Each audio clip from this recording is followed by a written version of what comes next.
Hay muchos que dicen ser cristianos, pero en realidad viven en la hipocresía. Se dicen cristianos o se llaman cristianos porque vienen al culto, pero su vida grita que no son hijos de Dios. El verdadero problema lo tienen ellos, porque viven engañados. El día que Cristo venga por su iglesia, se quedarán en este mundo. Y solo hasta entonces abrirán sus ojos y se darán cuenta que su nombre no está escrito en el libro de la vida. Los cristianos verdaderos son los que viven la palabra de Dios, los que anhelan agradar a Dios, aunque no son perfectos. Cuando identifican un pecado en su vida, lo desechan, porque ellos quieren vivir una vida que agrada a Dios. En nuestro estudio, hermanos, que tenemos sobre la carta a los Efesios, Pablo deja de hacer las comparaciones que hemos visto entre los hijos de Dios y los que no son hijos de Dios, los que andan en luz y los que andan en tinieblas, los que son sabios y los que son necios. Y ahora Pablo nos habla unas características del que vive una nueva vida en Cristo. Los cristianos, pues, viven diferente como vive el mundo. El hogar de los cristianos es diferente porque también le pertenece a Cristo. No como vive el mundo, viven los cristianos. No como es el hogar del mundo, es el hogar de los cristianos. Y si nos damos cuenta, unos versículos anteriores que hemos estudiado, Pablo dice: no se embriaguen con vino, sino sean llenos del Espíritu Santo. Y después de decir eso, ahora a continuación, Pablo pasa a hablar acerca del hogar de los creyentes.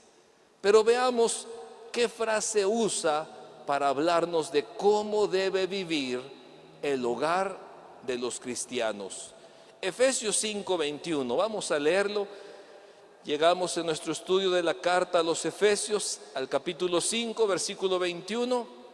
Si usted tiene su Biblia, ponga un separador ahí y pongámonos de pie para leer este pasaje y pedir a Dios que nos hable en esta tarde. Dice así la palabra del Señor: someteos unos a otros en el temor de Dios. Lo leemos nuevamente: sometemos unos a otros en el temor de Dios.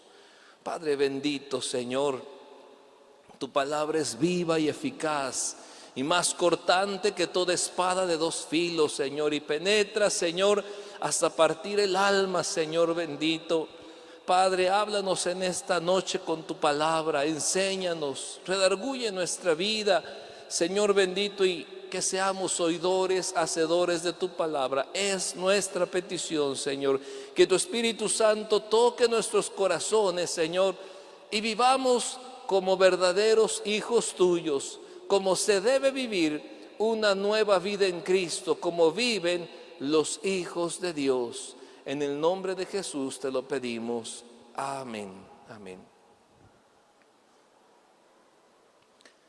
Número 1, vemos aquí: sometiéndonos unos a otros. Y recalqué en esta frase porque es importante lo que dice Pablo aquí. Efesios 5:21 dice: someteos unos a otros en el temor de Dios. Y es que lo que va a decir a continuación Pablo sobre las esposas, sobre los esposos, sobre los hijos, sobre los padres, sobre los siervos, sobre cómo vive su vida el Hijo de Dios, el creyente, a muchos no les va a gustar. Y es por eso que dice: miren, hermanos, antes de que empiece yo a hablar, someteos unos a otros en el temor de Dios. Y recalco la frase: someteos unos a otros en el temor de Dios. Los cristianos que se llenan del Espíritu Santo andan en el temor de Dios. Por lo tanto, obedecen cuando Dios manda algo. El día domingo por la noche hablábamos de este tema. Si usted no pudo escucharlo, le invito a que lo busque ahí en internet. La llenura del Espíritu Santo, cómo ser lleno del Espíritu Santo. Los que se llenan del Espíritu Santo andan en el temor de Dios y por lo tanto obedecen cuando Dios dice algo. Someteos unos a otros en el temor de Dios. Esta debe ser, hermanos, la actitud para la vida en el hogar cristiano. A continuación, por eso mencioné este versículo aparte, porque es como la introducción para lo que va a hablar, la introducción para lo que tal vez a algunos no les gusta, porque el mundo vive muy diferente. Pero por eso recalca, someteos unos a otros en el temor de Dios. Y ahora sí, Pablo comienza hablando del hogar cristiano y se dirige primero a la mujer y después al hombre, para que sepan cómo deben vivir en armonía cuando Dios es el centro del hogar. Como este tema es un poco extenso, hoy vamos a ver sobre la mujer y el próximo martes veremos sobre el hombre. Yo quiero que venga el próximo martes también y no se pierda este estudio especial. Número 2, ¿qué encontramos ahora en los textos? El diseño de Dios para el matrimonio. El diseño de Dios para el matrimonio. Hay dos puntos extremos en este mundo con el trato con las mujeres. Y estos puntos extremos son malos. Ambos están mal. Por un lado tenemos quienes exigen igualdad de funciones en el matrimonio. Y en nuestros días hay muchas mujeres que trabajan para sostener el hogar y exigen igualdad de autoridad en el hogar. Tú trabajas, yo trabajo, tú metes dinero a la casa, yo meto dinero a la casa, así que tú decides y yo decido. No es lo que tú quieras, esposo, tengo que escoger yo también. Ya tú tomaste la decisión antes, ahora me toca a mí. Por un lado están quienes exigen igualdad de funciones y por el otro lado están los que ven a la mujer como inferior en sentimientos, en habilidades, necesidades y criterios. Es más, piensan, a la mujer no hay que tomarle muy en cuenta. Conozco empresas hoy en día y personas que aunque en la misma empresa o en ese mismo patrón tenga dos empleados que hacen el mismo trabajo, pero uno es hombre y el otro es mujer, a la mujer le pagan menos. Y están haciendo exactamente lo mismo. Por eso les digo que los dos extremos están mal. Tanto el que dice, somos iguales y tomamos igual decisiones los dos en el hogar, como el que dice, no, la mujer es inferior. La mujer no hay que tomarla en cuenta. ¿Qué dice la Biblia? La Biblia nos enseña, hermanos, que Dios creó al hombre y a la mujer a su imagen y que uno no es superior al otro. Hombre y mujer fueron creados con diferencias muy especiales, de manera que se complementen el uno al otro para formar la unidad perfecta. Dios le dio características y cualidades al hombre especiales, pero también le dio a la mujer características especiales. De manera que cuando unimos hombre y mujer, dijéramos, ahí se complementan. Ahora sí, están completos. Son uno, la unidad perfecta. Dios a propósito los creó diferentes para que en el matrimonio la naturaleza del hombre llene las necesidades de la mujer y la de la esposa las del marido. Al hombre le faltan ciertas cosas, ciertas cualidades, y a la mujer también, pero cuando se unen en matrimonio están completos. Viene entonces ahora la pregunta: si se complementan, si se hacen uno, ¿por qué la mayoría de los matrimonios no son felices? ¿Por qué la mayoría de los matrimonios viven en pleitos, en divorcios? Si Dios diseñó al hombre y a la mujer para que se complementen. La verdad es que el plan perfecto de Dios se ve saboteado por el pecado, por el egoísmo de cada persona. Y en vez de someterse a la voluntad de Dios y buscar el bien de su pareja, prefieren dar prioridad a sus deseos. En vez de decir, yo voy a hacer lo que Dios dice y voy a ver por el bien de mi esposo, por el bien de mi esposa, no, dicen, primero yo, después yo, al último yo. La mayoría se casan pensando qué van a obtener de su pareja y no qué le van a dar a su pareja. Quizás no lo había pensado así, pero es la verdad. Dice, cuando yo me case y cuando mi esposa me prepare mi comida, y la mujer, cuando yo me case y cuando mi esposo pues me dé mi masaje y me haga mis poemas, y los dos pensando cómo me va a tratar ella y cómo me va a tratar él. Pero como no me está tratando como a mí me gusta, no es un buen esposo. Muchos se quejan de sus esposos o sus esposas y dicen, no son buenos esposos, no me tocó una buena esposa, no me tocó un buen esposo. ¿Por qué? Porque solo están pensando en ellos.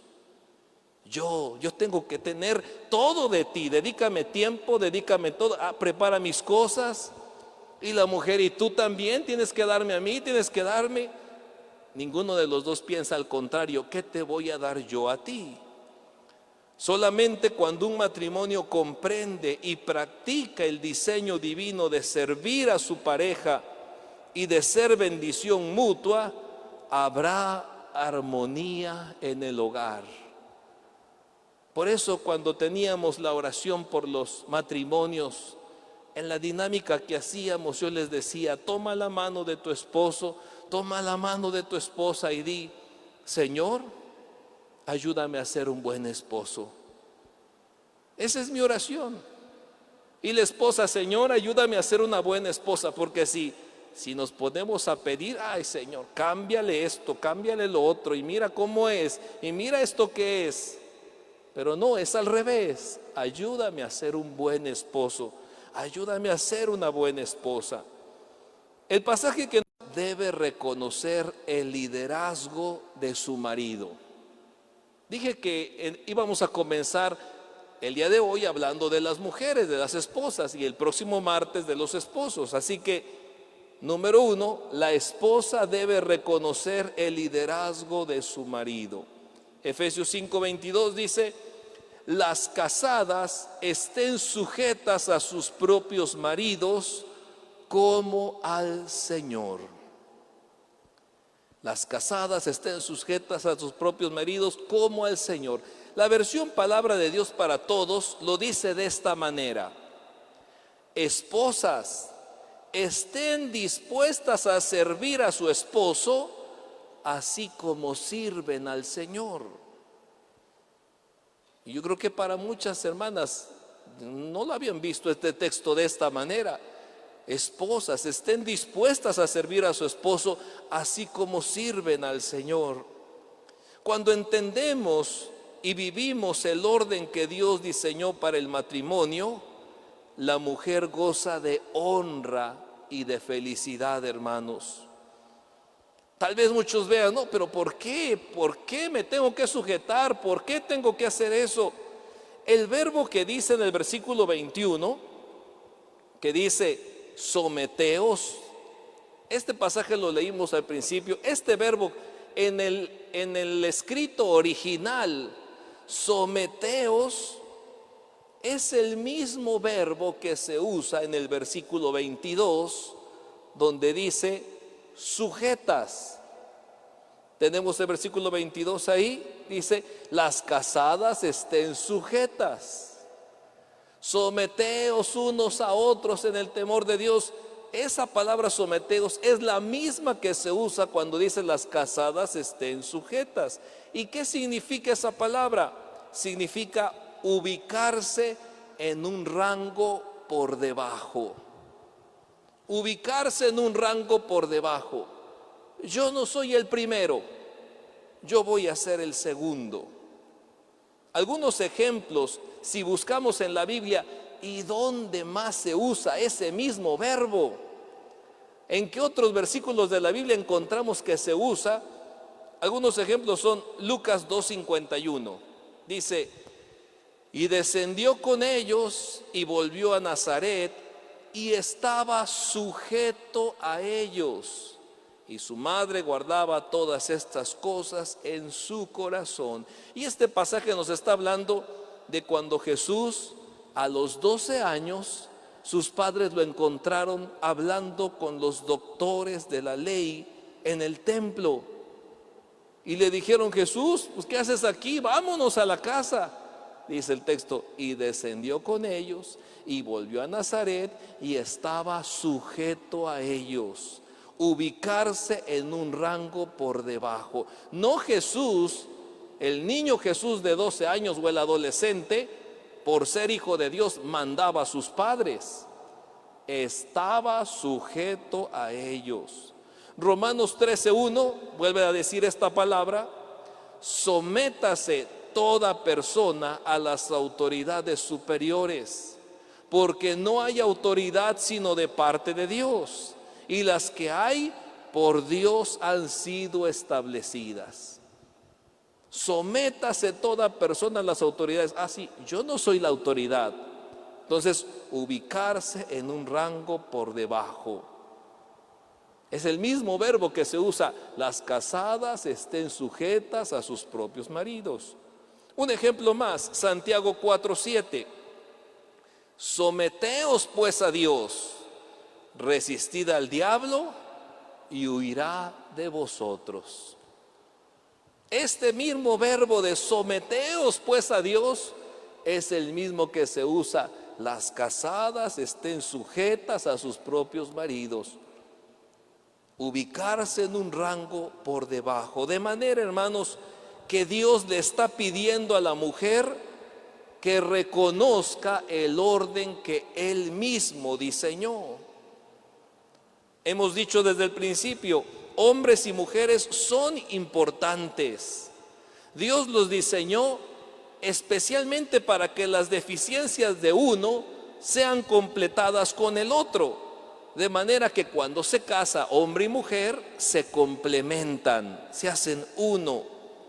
Sin embargo, tiene que haber un líder cuya responsabilidad es que todo funcione bien. Sí, no el hombre es más y la mujer es menos, no. O la mujer es más y el hombre es menos, no. Los dos son iguales. Uno se complementa con el otro en el matrimonio, pero Dios diseñó darle responsabilidad y autoridad al hombre para que todo funcione bien. Y esto, hermanos, no solo es en el matrimonio, sino es en todas las cosas. Por ejemplo, en la escuela, maestros y alumnos valen igual. No decimos, los alumnos valen nada, no son nada comparados con el maestro. Son como las hojas de la calle que se las lleva el viento, pero el maestro es una eminencia. No, dicen no. Hasta hoy en día se dice, no digas que es un inválido, tiene capacidades diferentes. ¿Por qué? Porque vale igual, no vale menos. Nadie es más ni menos. Sin embargo, la autoridad en el salón de clases la tiene el maestro. Él es el responsable de que todo funcione bien. En el trabajo también hay jefes y subordinados. Y los que tienen trabajo de recordar así, mi patrón que me dijo que hiciera yo esto, que vale más que tú, es igual de ser humano que tú, es igual, pero hay un rango de autoridad. En el ejército también hay rangos de autoridad. En todas partes tiene que haber un líder cuya responsabilidad es que todo funcione bien. También el esposo, hermanos, no es el líder supremo. Él tiene que sujetarse a Cristo. Y esto no quiere decir que la mujer es inferior o que tiene menos capacidad que el hombre o que vale menos. Al contrario, hasta podría ser que la mujer sea más inteligente que el hombre.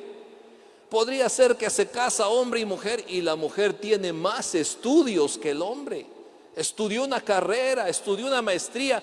El hombre con el que se casó no tiene estudios. Sin embargo, la autoridad la tiene el esposo.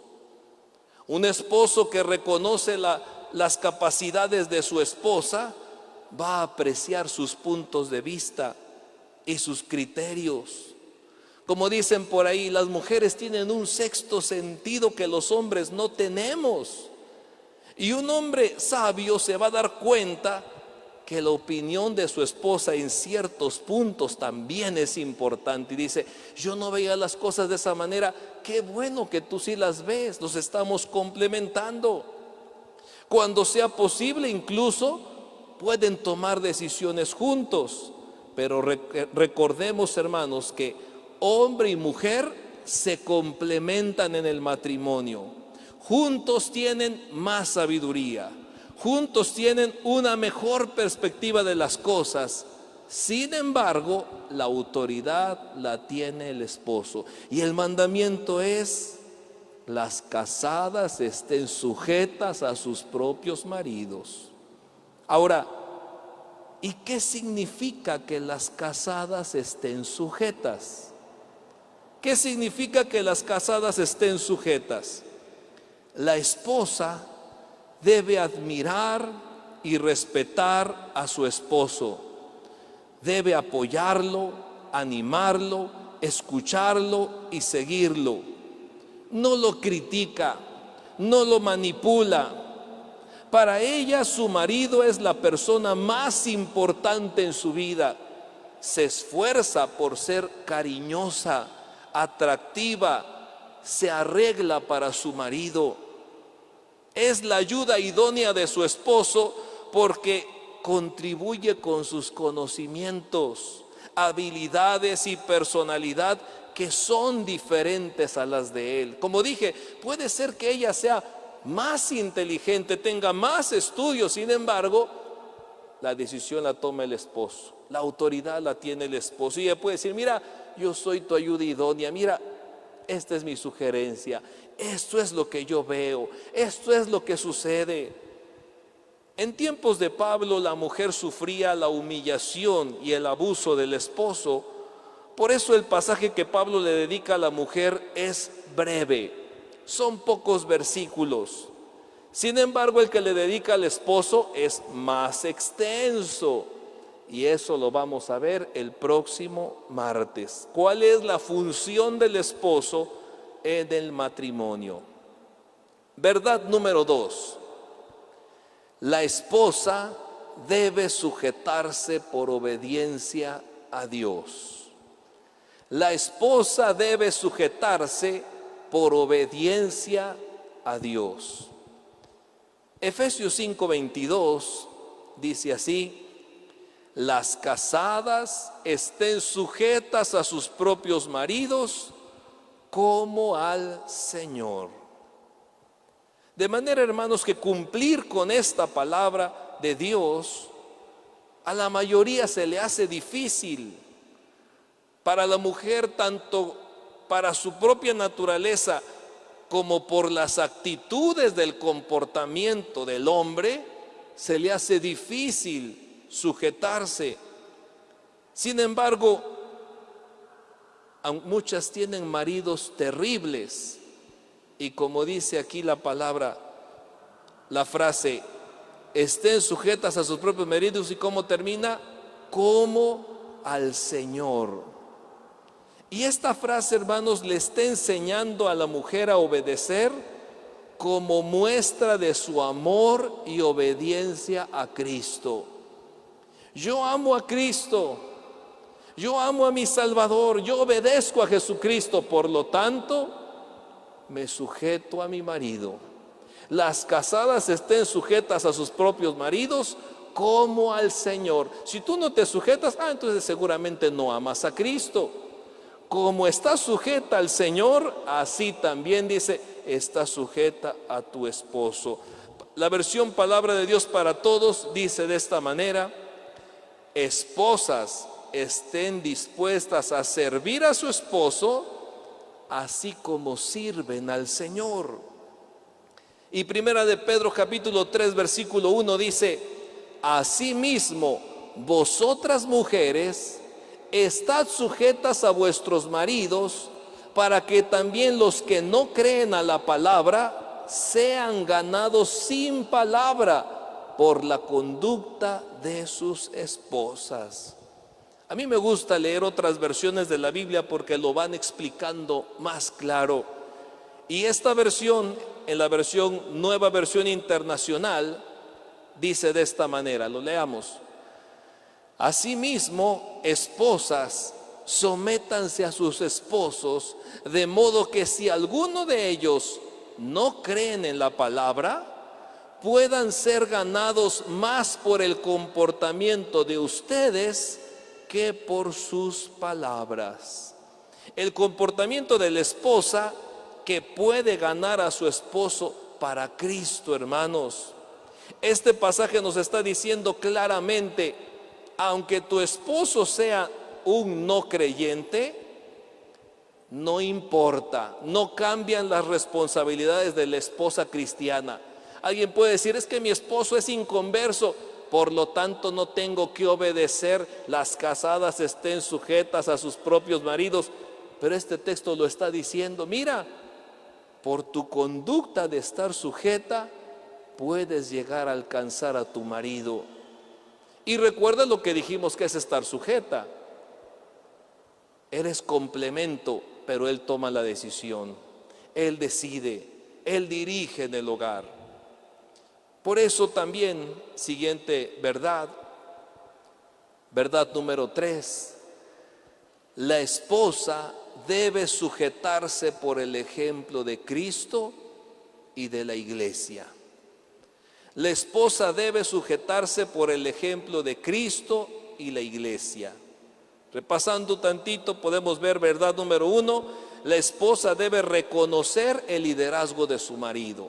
Verdad número 2, la esposa debe sujetarse por obediencia a Dios. Si yo amo a Dios, me sujeto a mi marido. Y verdad número 3, la esposa debe sujetarse por el ejemplo de Cristo y la iglesia. Y dice ahí en Efesios 5, 23 y 24, porque el marido es cabeza de la mujer, así como Cristo es cabeza de la iglesia, la cual es su cuerpo y Él es su Salvador. Así que como la iglesia está sujeta a Cristo, así también las casadas lo estén a sus maridos en todo. La relación de la mujer con el marido se hace más digna de compararse con la iglesia y Cristo, hermanos. Aquella que pensaba: no, si a mí me hacen menos por ser mujer, ¿sabes qué? El pasaje te está comparando, tú eres la iglesia, no eres menos. El matrimonio debe ser un ejemplo de unidad, de afecto, de colaboración, de gozo y de felicidad, hermanos, ya que es la misma relación espiritual que tenemos con nuestro Señor y Salvador Jesucristo. Dice el versículo 23, porque el marido es cabeza de la mujer, así como Cristo es cabeza de la iglesia, la cual es su cuerpo y Él es su Salvador.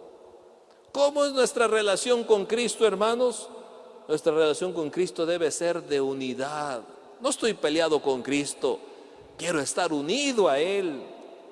También debe ser de afecto. Yo le canto, yo lo alabo, siento en mi corazón, mi amor por Jesucristo es de colaboración. ¿En qué sirvo al Señor? Mi relación con Cristo es de gozo, es de felicidad. Bueno, eso mismo, dice, así ese gozo, esa felicidad, también, hermanos, así es como con Cristo, porque el marido es cabeza de la mujer, así como Cristo es cabeza de la iglesia. ¿Cuál es la función de liderazgo que tiene el esposo en el matrimonio? Dije que el próximo martes vamos a hablar del esposo, pero ya que estamos en este versículo, algo nos habla del esposo.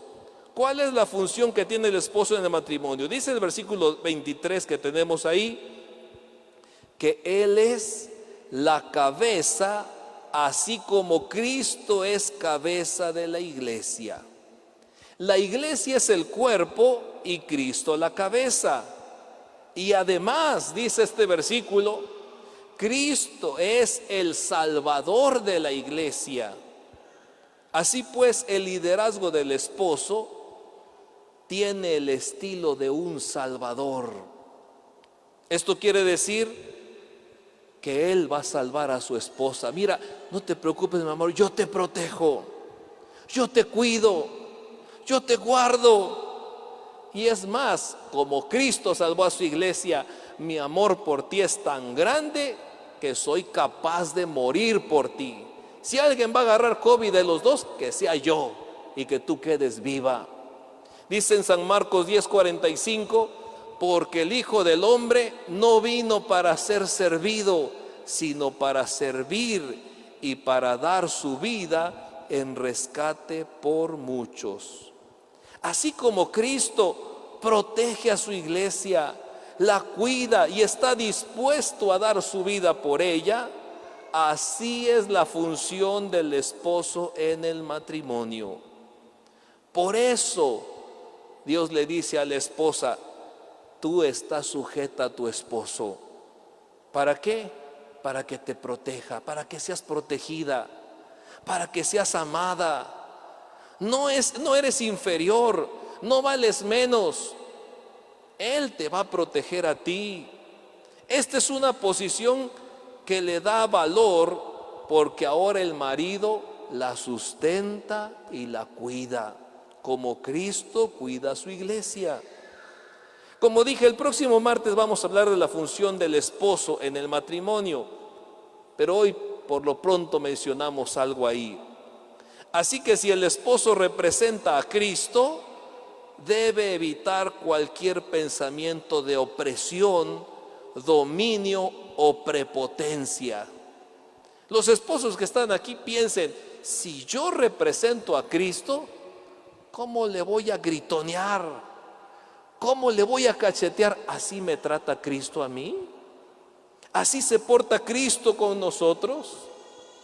Si el hombre representa a Cristo, no debe haber prepotencia, no debe haber dominio así.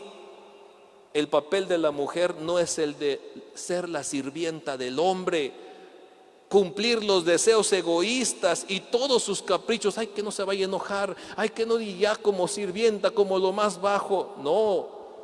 Recuerda que como ayuda idónea, la mujer debe contribuir para que el hombre glorifique a Dios.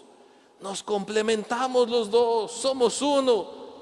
Nada más que la autoridad la tiene el esposo. Tal vez la esposa es más inteligente que el esposo, pero ella no va a tomar la decisión, la va a tomar el esposo. Y al decir la Biblia, las casadas estén sujetas a sus propios maridos, no le está haciendo menos, le está dando un lugar de honra. Mira, puse a alguien que te proteja, puse a alguien que te cuide, así como Cristo amó a la iglesia, así también tu esposo debe ser contigo. Último punto, hermanos. ¿Hay alguna circunstancia en que la mujer no pueda seguir sujetándose a su esposo? ¿Hay alguna circunstancia en que la mujer no pueda, diga, ya no puedo seguir sujetándome a mi esposo? Cuando el marido le exige que se comporte contrariamente a la palabra de Dios, cuando el marido le diga, mira, tienes que mentir, tienes que engañar. Es más, cuando abuse de sus hijos, cuando le induzca a robar, a hacer cosas inmorales, hermanos, todas esas cosas de maldad, la esposa cristiana tiene que obedecer primero a Dios. Y ahí no es que esto me pidió mi marido y pues así tengo que hacerlo. Por eso comencé diciendo, someteos unos a otros en el temor de Dios. Someteos, dice el versículo 21, someteos unos a otros en el temor de Dios. Creo que está ahí también. No dice en esclavitud, someteos unos a otros en esclavitud, someteos unos a otros en el pecado, someteos unos a otros para las cosas malas. No, en el temor de Dios. Una esposa que no apoya a su esposo en la maldad, le dice el esposo, mira, vamos a hacer esto y vamos a hacer esto otro. Oye, pero no se supone que íbamos al templo, vamos a hacer... No, no vamos a hacer esto, vamos a hacer estas cosas malas. Si la esposa no lo apoya, le está demostrando que lo ama.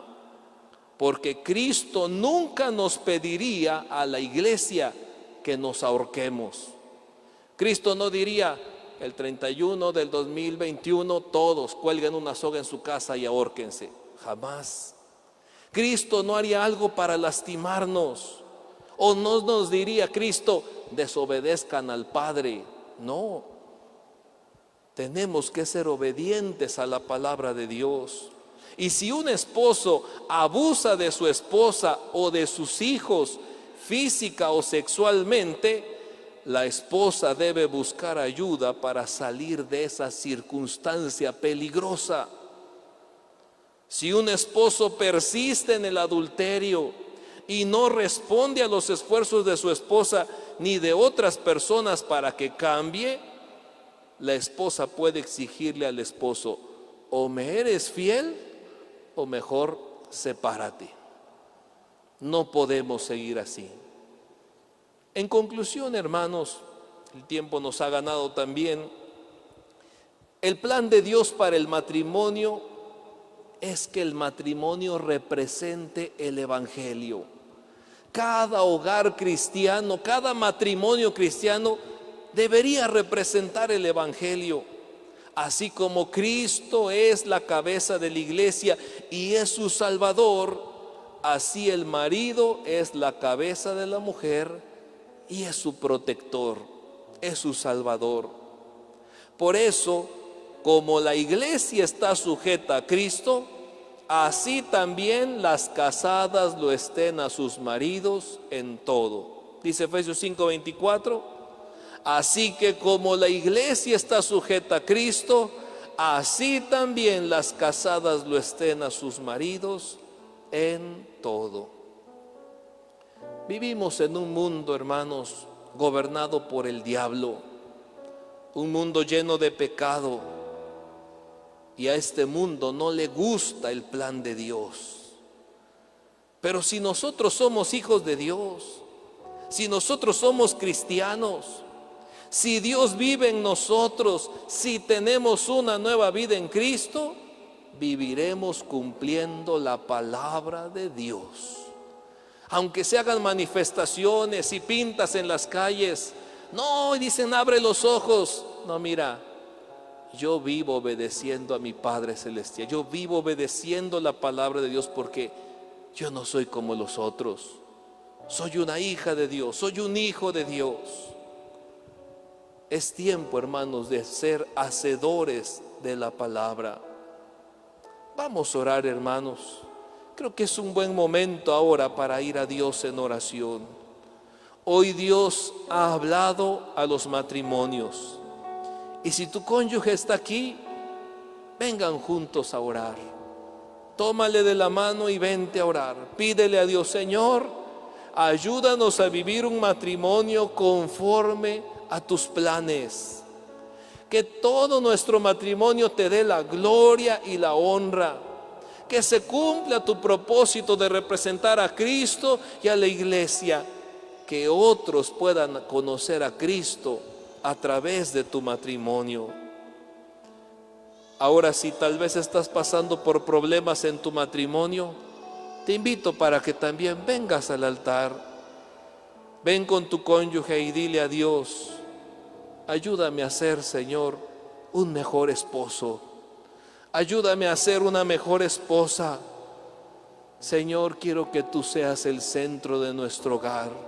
Ya no queremos seguir peleando, ya no queremos hacer las cosas mal, Señor. Enséñanos a vivir como hijos tuyos. Pónganse de pie, hermanos, y mientras se acercan al altar y para que oremos también por sus peticiones, cantemos este coro que dice: en mi vida la gloria es para Él. Vamos a cantarlo de manera solemne. Nuestro matrimonio, la gloria es para Él. En mi vida, la gloria es para Él. En mi esposo, en mi esposa, la gloria es para Él. En mi vida, la gloria es para Él. Es para Él. Es para Él. En mi vida la gloria es para Él. Ahora y por la eternidad. Sí, Señor bendito, Padre. Que nuestro esposo te glorifique, que nuestra esposa te glorifique, que nuestro matrimonio te glorifique, que nuestros hijos te glorifiquen, que toda nuestra familia te glorifique, que toda nuestra descendencia, hijos, nietos, bisnietos, te dé solamente a ti toda la gloria y la honra, Señor. Tú instituiste el matrimonio para que sea un ejemplo, Señor, de Cristo con su iglesia, Señor. Ambos se complementan, Señor bendito. Cristo nunca nos trataría mal, Señor. Por el contrario, la iglesia nos sentimos privilegiados bajo la protección y el cuidado de Cristo, Señor. Ayúdanos a ser buenos esposos, Señor bendito. Ayuda a mis hermanas a ser buenas esposas, Señor bendito, Padre. Necesitamos vivir una vida que te agrade, Señor, una vida que te dé la gloria. Este mundo, Señor, vive con todos los problemas, Señor, y hundido en pecado. Este mundo está gobernado por el diablo, pero tus hijos, Señor, nos sometemos a tu palabra, Señor, y queremos vivir haciendo tu voluntad, Señor. Hoy también, Señor, mis hermanos traen peticiones delante de ti y clamamos por ellas, Señor.